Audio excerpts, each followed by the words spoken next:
आजमगढ़ से एक संवेदनशील मामला सामने आया है। जी हां, जहां संत कबीर नगर की एक महिला ने अपनी 20 वर्षीय बेटी को बहला-फुसलाकर भगाने और पहचान छुपाकर शादी करने का गंभीर आरोप लगाया है। पीड़िता के परिवार का कहना है कि आरोपी युवक ने खुद को हिंदू बताकर युवती के करीब बीड़ियां पढ़ाई और बाद में उसे अपने साथ ले गया। परिवार ने इस मामले को धोखाधड़ी और जबरन धर्मांतरण से जोड़ते हुए न्याय की गुहार लगाई है। इस सिलसिले में पीड़ित परिवार आजमगढ़ में विश्व हिंदू रक्षा परिषद के राष्ट्रीय महामंत्री श्याम सुंदर चौहान से मिला और कार्रवाई की मांग की। परिवार पहले ही पुलिस और मुख्यमंत्री तक अपनी शिकायत पहुंचा चुका है। वहीं संगठन ने मामले में विधिक कार्रवाई की बात कही और पीड़ित परिवार के साथ खड़े रहने का आश्वासन दिया। फिलहाल मामले की सच्चाई और आरोपों की पुष्टि जांच के बाद ही स्पष्ट हो देखिए, सकेगी। सबसे पहले मैं आपको बतला देना चाहता हूँ कि यह जिला आजमगढ़ एक मंडल है और मंडल में मैं मंडल का रहने वाला व्यक्ति हूँ। मेरा नाम श्याम सुंदर चौहान है। मैं विश्व हिंदू रक्षा परिषद का राष्ट्रीय महामंत्री हूँ। और पूरे भारतवर्ष में हम लोग धर्मांतरण, लव जिहाद और तमाम प्रकार की इस प्रकार की जो घटनाएं हो रही, जो समाज में नहीं होनी चाहिए, जो असामाजिक है, उस पर हमारा संगठन काम कर रहा है। आज जो प्रेस वार्ता मुख्य रूप से मेरे आवास में बुलाई गई है, हमारे संत कबीर नगर के रहने वाली पीड़िता है, जो इनकी बच्ची है प्रीति चौहान, पिछले 11 मार्च को गायब हो गई। जब इन लोगों को बाद में पता चला कि वो गायब नहीं हुई है, किसी के द्वारा भगा ले गया। जब इन लोगों ने जाके संबंधित अपने थाने में, संत कबीर नगर का जो थाना है इनका, वो धनघटा थाना, उस थाने में इन्होंने एक एप्लीकेशन दिया और उसमें एफआईआर दर्ज की गई। एफआईआर दर्ज होने के बाद वहां की पुलिस जो है कार्रवाई करते हुए लड़की को बरामद की। और जब लड़की बरामद होके आई तो वहां पर लड़की ने कहा कि मैं इससे शादी कर लिया हूं, मैं इसी के साथ रहूंगी। उसके बाद वो लड़की जो कोर्ट में भी पेश हुई। कोर्ट ने उस लड़की की बालिग होने की स्थिति में, दशा में उसको बरी कर दिया, यह कहते हुए कि लड़की बालिग है, स्वेच्छा से ये अपना कहीं किसी जाति धर्म में शादी कर सकती है, रख सकती है। उसके बाद ये लोग जो है, जब उस जो लड़का भगा के ले गया था, बाद में जब उसका पता चला तो पता चला कि वो हिंदू नहीं है, वो मुस्लिम है। और मुस्लिम जो बन के जो है हिंदू समाज के बहन बेटियों के साथ जो है लव जिहाद के रूप में, धर्मांतरण के रूप में वो जो है फंसाता है और उनको शादी का झांसा देके शादी करता है और फिर उनको अन्यंत्र कहीं ले आके या देह व्यापार में डाल देता है या तो उनको बेच देता है। इस प्रकार का वो घटना जो है कारित कर रहा है। तो मेरा जो प्रेस मीडिया बंधुओं से निवेदन है कि जो हमारे देश में इस प्रकार की घटना को कारित कर रहे हैं, जो इस प्रकार की घटना को अंजाम दे रहे हैं और हिंदू बहन बेटियों को सिर्फ टारगेट कर रहे हैं, और अपने खुद स्वयं जो है मुस्लिम धर्म से लोग हैं या अन्य किसी धर्म से हैं, वो जो है अपना नाम जो है हिंदू व्यक्ति का नाम रख के हमारे हिंदू सनातन धर्म के बहन बेटियों को सिर्फ टारगेट कर रहे हैं और उनको देह व्यापार में, धर्मांतरण में काम में डाल के पैसा दोहन का काम कर रहे हैं। जो बाहर की कुछ शक्तियां हमारे देश के अंदर लगी हुई हैं और उनके माध्यम से अपना नेटवर्क फैलाए हुए हैं। बाद में इन्होंने मुझको अभी बताया है, जो पीड़िता है उनकी माता जो है, ये जो लड़की गायब हुई है, प्रीति चौहान की माता जो है सितारा देवी ने, उन्होंने अपने मुंह से मुझे बताया है कि वो जो लड़का एफआईआर दर्ज कराई, उसका नाम है आफ्ताब सन ऑफ हौसलादार। ये इसका पता है कटसहरा हरपुर बुधहट थाना, हरपुर बुधहट जिला गोरखपुर का निवासी है। यह सुनियोजित तरीके से इस प्रकार की घटनाएं को कारित कर रहा है और हमारे हिंदू धर्म के, सनातन धर्म की बहन बेटियों को फंसाने का काम कर रहा है। तो अभी उन्होंने बताया कि जब इस प्रकार का एफआईआर दर्ज हुआ तो इनको फोन किया, वो लड़का जो इनके लड़की को बहला फुसला के भगा ले गया, उसने फोन करके ये बताया कि मैं छांगुर बाबा के गैंग का हूँ, तुम पता लगा लेना, अगर मेरे खिलाफ तुम कहीं भी इधर उधर जाओगी तो तुम्हारे पास एक लड़का है, उसकी मैं हत्या करवा दूंगा। उससे यह डर के सहम के आज जो है शासन प्रशासन के पास भी गई, ये जो है मुख्यमंत्री दरबार में भी गई, वहां पर भी अपने शिकायती प्रार्थना पत्र को दिया, गोरखपुर में भी गई, फिर अपने संबंधित जिला के सक्षम अधिकारी जो पुलिस के, उनके पास भी गई, लेकिन अभी तक इनको कोई न्याय नहीं मिल पाया है। उसके बाद ये मेरे पास आई है, जो हमारे संगठन का, इनको पता चला होगा कि विश्व हिंदू परिषद में मैं काम करता हूँ, तो वो संगठन के कुछ लोग थे जिनसे उन्होंने मिला, उन्होंने मेरा पता दिया, तो मेरे पास आज आवाज पे आई है। उसी संदर्भ में आप लोग के सामने मैं प्रेस वार्ता कर रहा हूं, और प्रेस वार्ता के माध्यम से मैं पूरे केंद्र सरकार तक, प्रदेश सरकार तक ये बतलाना चाहता हूं कि इस प्रकार के समाज में जो भी व्यक्ति जो इस प्रकार का कार्य कर रहे हैं, जो कि संज्ञेय अपराध कार्य कर रहे हैं, हिंदू के बहन बेटियों को फंसा के, अपने जाल में फंसा के, चाहे वो लव जिहाद के रूप में, चाहे धर्मांतरण के रूप में, चाहे वो लैंड जिहाद के रूप में जो काम कर रहे हैं, ऐसे लोगों के ऊपर सख्त सख्त कार्रवाई करके उनको जेल भेजने का काम किया जाए, ताकि आगे आने वाले समय में इस प्रकार से हमारी बहन बेटियों का बचाव हो सके। जेल में है तो क्या उसका गिरोह काम कर रहा है अभी? बिल्कुल काम कर रहा है। अगर काम नहीं करता तो वह व्यक्ति स्वयं अपने जुबान से, अपने मुंह से बोल रहा है, पीड़िता के से बार बार कह रहा है, फोन पर टेलीफोनिक वार्ता करता है, बार बार धमकी दे रहा है कि मैं छांगुल बाबा के गैंग का हूं, तुम मेरा कुछ नहीं बिगाड़ पाओगी, और ज्यादा कुछ बोलोगी तो तुम्हारे परिवार के एक एक लोगों को मार दिया जाएगा। इस बात की जानकारी कभी वो मुस्लिम समाज का बच्चा है? बाद में जब इन लोगों ने, जब वो भगा ले गया तो लोग को नहीं पता था, लेकिन जब ये अगल बगल लोगों से छानबीन किए तो पता चला कि ये गोरखपुर का रहने वाला व्यक्ति है।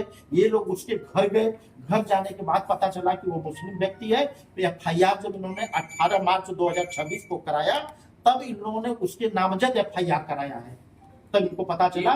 लड़की कैसे संपर्क में आई लड़की के? देखिए 2025 के माघ मेले में जिस दिन मकर संक्रांति का दिन था, उस दिन वो किसी के माध्यम से इनके गांव में एक 4 व्हीलर पिकअप लेके आया हुआ था, और उस गाड़ी के माध्यम से ये लोग प्रयागराज स्नान करने के लिए गए थे, और उसी जगह जो है इनके लड़की से साथ में थी तो मुलाकात हुई, और वहीं से वो संपर्क नंबर कोई लिया था, और तभी से लेके आज तक इनसे कांटेक्ट में रहा। लेकिन इन लड़की की जो मां है, जो हमारे बगल में बैठी हुई है, इनको न उस समय पता चल पाया, न इस समय तक पता था भागने से पहले तक कि हमारी लड़की भी किसी से बातचीत करती। अब तक की मिली जानकारी में आपको क्या पता चला? वो हैबिचुअल है, इस तरह कितने लोगों के साथ कर चुका है, कोई जानकारी है? हाँ देखिए, सही तथ्य तो नहीं मेरे पास आए कि कितने लोग के साथ किया है, लेकिन मेरे पास जो 1-2 आंकड़े आए हुए हैं, उससे प्रतीत होता है कि यह जो है सुनियोजित तरीके से ये जो है अपराध कारित करने का काम करता है। इसका एक मुकदमा जो है थाना खलीलाबाद, जिला संत कबीर नगर में अपराध संख्या 340/24 है, और धारा 376, 323, 506 के अंतर्गत ये धारा पंजीकृत की हुई, जिसमें ये जेल भी गया, अभी ये जो है जमानत पर बाहर आया हुआ है। और दूसरा जो FIR है जिला गोरखपुर में थाना हरपुर बुधट, अपराध संख्या 42/2023, धारा 323, 427, 504, 506 के अंतर्गत FIR दर्ज। इस तरह के अपराधियों को सरकार अगर छोड़ दे रही है, जमानत पर ही छोड़ दे रही है, और शिकायत करने पर अगर मुख्यमंत्री दरबार तक लोग पहुंचे हैं और न्याय नहीं मिल रहा है, तो सवालिया निशान तो है ये आपकी सरकार पर। देखिए, ये मुख्यमंत्री दरबार में गई और अपने बातों को किस प्रकार से रखा, ये तो उसको ये बताएंगी। अभी तक उसमें इनके कथनानुसार की जांच अभी जारी है, और जांच जब तक पूरी न हो जाए तब तक हम उस पर कुछ टीका टिप्पणी नहीं कर सकते। जांच आने के बाद ही पता चलेगा इसमें कहां तक जांच की। सर, कोर्ट में जब शादी किया उन्होंने अपनी पहचान छुपाकर किया था या फिर पहचान बताकर किया था? हिंदू बच्चा बन के शादी किया था या फिर मुस्लिम बच्चा बन के शादी किया था? देखिए, जो कोर्ट में शादी का सही तथ्य नहीं पता चल पा रहा है। जब पुलिस द्वारा इनकी बच्ची को जब पकड़ के लाया गया, जब अपराध कारित किया गया था, तो लड़की ये बयान दी कोर्ट में जाके कि मैं इसी के साथ रहूंगी, इसी के साथ शादी करना चाहती हूँ या शादी कर ली हूँ, इस तरह का उसने बयान दिया था, जिससे कोर्ट जो है बालिग होने की दशा में उसको छोड़ दी। मामूली जी, इस तरह की लगातार घटनाएं अभी हालिया दिनों में आजमगढ़ में एक लव जिहाद का मसला प्रकट में आया था, जिसको पुलिस ने छोड़ दिया। गोरखपुर और आजमगढ़ से मिला हुआ मामला था।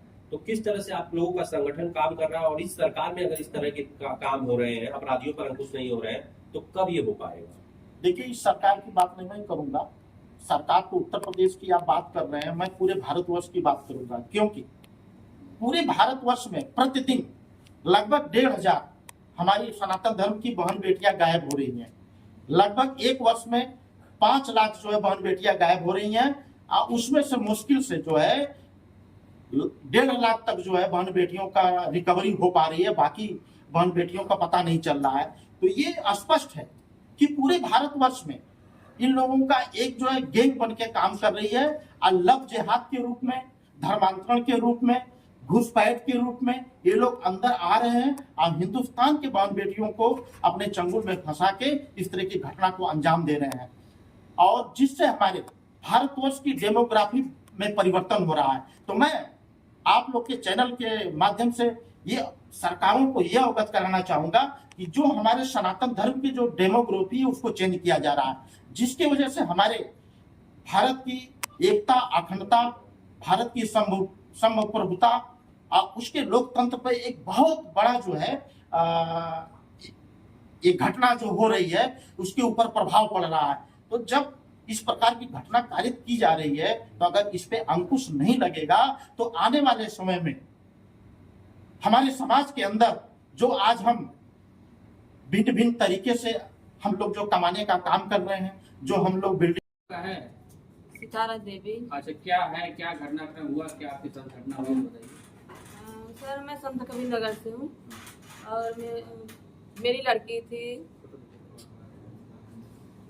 लड़की मुस्लिम के साथ भाग गई। मैं नहाने गई थी प्रयागराज, वहीं से उस लड़की का संपर्क हुआ और हमको नहीं पता था कि मतलब ये बातचीत कर रही है, क्या कर रही है। और वो हिंदू था, उसको हम लोग समझ रहे थे वो हिंदू है। वो हिंदू बनकर स्नान किया, देवी देवताओं के पास गया और कलावा भी पहना, जनेऊ भी पहना, सब कुछ पहना। हम लोग सोचे वो हिंदू है। उसके बाद वो लड़की से बातचीत किया, सब कुछ किया, लेकिन हमको नहीं पता। जब 11 तारीख को लड़की गई तो हमने मतलब हमको थाने में मुकदमा दर्ज कराया। उसके बाद दरोगा जो थे वो कहे कि हम तुम्हारी लड़की को 100% तुम्हारे घर लाएंगे। हमने कहा कि वो लड़की बालिग है, कुछ भी। दरोगा बोले कि नहीं, हम बयान नहीं करवाएंगे लड़की का, 2-3 दिन के बाद हम बयान करवाएंगे। उसके बाद लड़की को लाए, फिर थाने में तुरंत लाए, तुरंत बयान करवा दिए। वो लड़की बोली कि हम नहीं रहेंगे, इसके अपनी मम्मी के पास नहीं रहेंगे, हम उसके पास रहेंगे। दरोगा बोले कि जब लड़की तुम्हारी ये बोल रही है तो उसके हवाले कर दो। और लड़कों की गिरफ्तार नहीं किए। वो बोले कि जब लड़की तुम्हारी बयान दे रही है तो लड़के को क्यों गिरफ्तार करें, वो तुम्हारी लड़की बालिग है, और उसको भेज दिए। उसके बाद हम फिर गए वहाँ जनता दरबार में गोरखपुर, वहाँ पे गए, वहाँ भी कोई सुनवाई नहीं हुई। योगी जी के यहाँ गई। उसके बाद वहाँ सुनवाई नहीं हुई। फिर हम लखनऊ गए, वहाँ भी जनता दरबार में योगी के पास गए, वहाँ से भी कोई कार्रवाई नहीं हुई। उसके बाद फिर मैं DIG के पास गई, वहाँ से भी कोई कार्रवाई नहीं हुई।